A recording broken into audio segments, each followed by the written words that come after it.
made that sacrifice, and yes, raised taxes on themselves to invest in that struggle. But the American people deserve some credit for that. That became a $10 billion investment over 10 years. And we're now doing what we can to consolidate those benefits.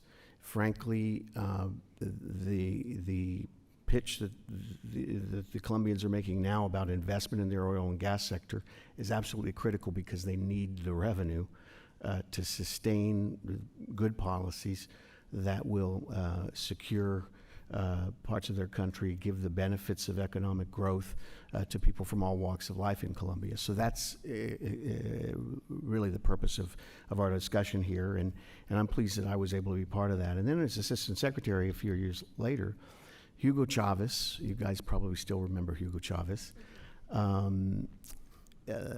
he was always threatening to cut off oil to the United States. And I was Assistant Secretary and was surprised to see that Colombia's oil production had actually been reduced from 10 years earlier. It hit a trough and it was underperforming.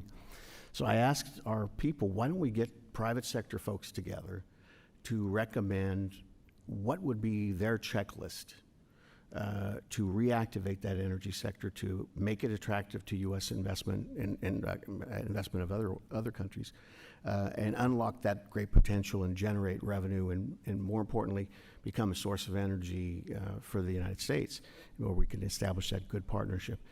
And we came up with that checklist.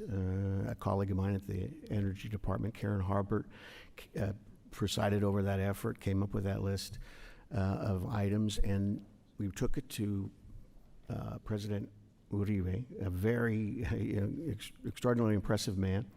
And he would sit there kind of quietly and said, Ambassador Noriega, may I start the conversation? Yes, Mr. President, it's your country. And then I handed the list of, these are the things that we think you really need to do to unlock the potential of your economy. And he took that list essentially and made it a checklist.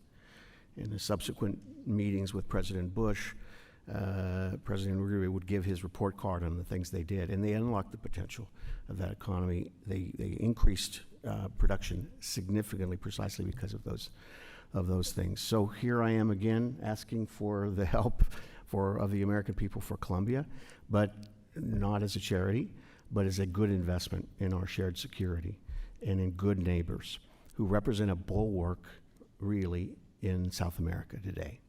And they're confronting a couple of challenges. Yes, the guerrillas are still there.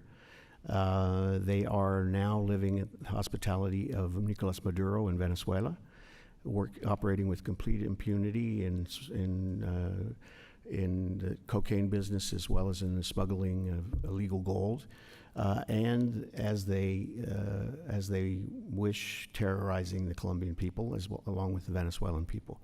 And so that threat is one that's right on Colombia's border.